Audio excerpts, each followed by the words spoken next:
दोस्तों, मैं हूं मनोज मुंतशिर और ये है नए कवियों और शायरों को मंच देने की मेरी मुहिम द न्यू इंक पोइट्री।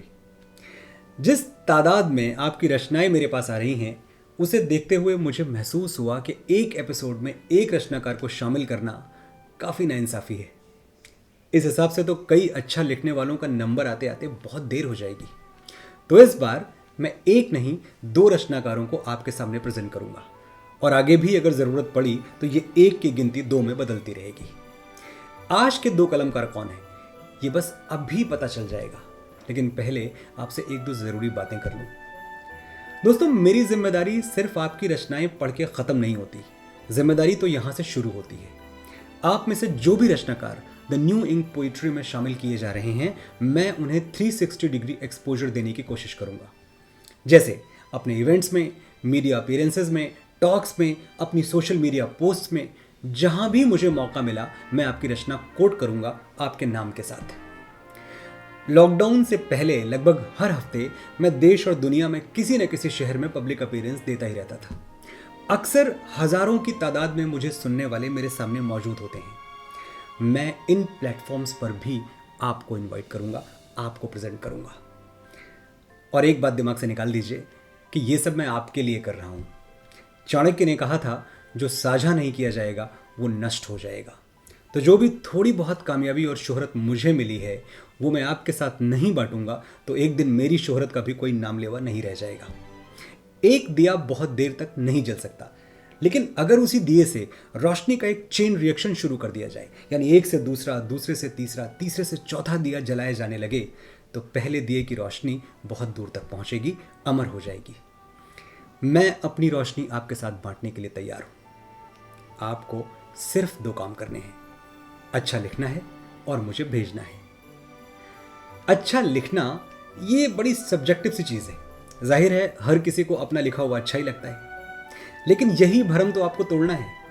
पहले राइटर की तरह लिखें, फिर अपने लिखे हुए को क्रिटिक की तरह पढ़ें, और लिखने के तुरंत बाद नहीं, 2 दिन बाद पढ़ें।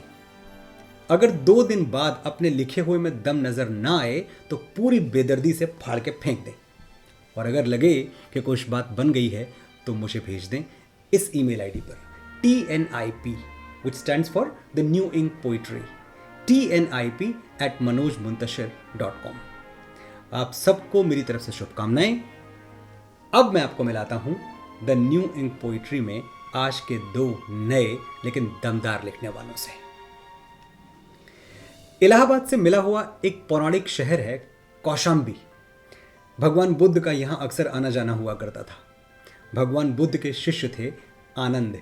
इत्तफाक से हमारे अगले कलमकार का नाम भी आनंद है। आनंद राज सिंह कौशाम्बी जिले की आलमपुर पोस्ट के एक छोटे से गांव से हैं। आनंद के लिखने में एक खास तरह का नयापन और एक खास तरह की ओरिजिनलिटी है। इनकी कलम पर किसी की छाप नजर नहीं आती, और यही बात मुझे बेहद पसंद आई। सुनिए आनंद के कुछ कतात। मोहब्बत में कोई चेहरा जो बागी हो गया है, मोहब्बत में कोई चेहरा जो बागी हो गया है, वफा के जिक्र पर अक्सर किताबी हो गया है। अगला शेर सुनिए, आपकी जान निकल जाएगी। कभी सिगरेट पीने पर कसम देती थी जिसको, कभी सिगरेट पीने पर कसम देती थी जिसको, तुम्हारे बाद वो लड़का शराबी हो गया है। एक और कथा सुने। क्या बताएं अब तुम्हें हम हाल अपना, हिज्र में कैसे दीवाने चल रहे हैं। हिज्र यानी जुदाई।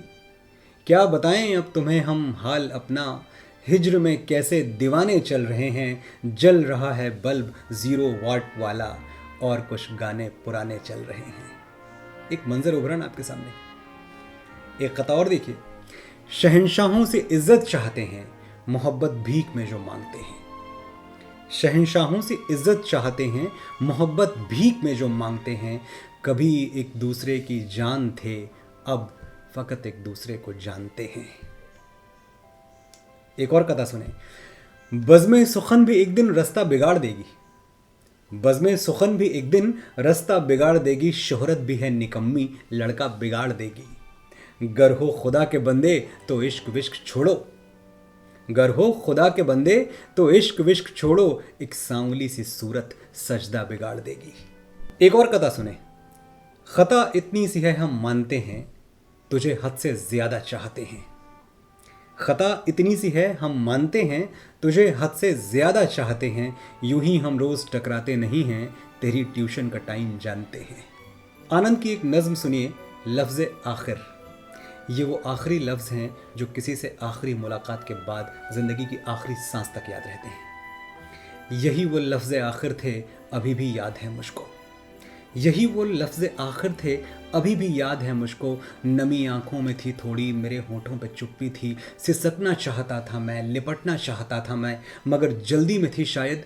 उसे कुछ काम करने थे, उसे मेहंदी लगानी थी, नए झुमके भी लेने थे, कोई लहंगा सिलाना था, उसे कुछ फ़ोन करने थे पुराने दोस्तों को, और उसे सबको बताना था मेरी शादी में आना तुम। मगर मुझसे नहीं बोली, फ़कत इतना कहा उसने, सुनो अच्छा लगा मिलकर, चलो अब अलविदा जाना। यही वो लफ्ज़ आखिर थे, अभी भी याद है मुझको। द न्यू इंक पोइट्री के हमारे अगले शायर उस शहर से हैं जहां अच्छी शायरी करना कोई ताज्जुब की बात नहीं है। अगर कोई सुल्तानपुर में पैदा हो और ख़राब शायरी करे तो ये ताज्जुब की बात है। ये मजरू सुल्तानपुरी, अजमल सुल्तानपुरी का शहर है। यहाँ जाहिल सुल्तानपुरी जैसे बढ़िया मिजाहिया शायर और श्री कमल नयन पांडे जैसे राष्ट्रीय ख्याति के क्रिटिक आज भी मौजूद हैं।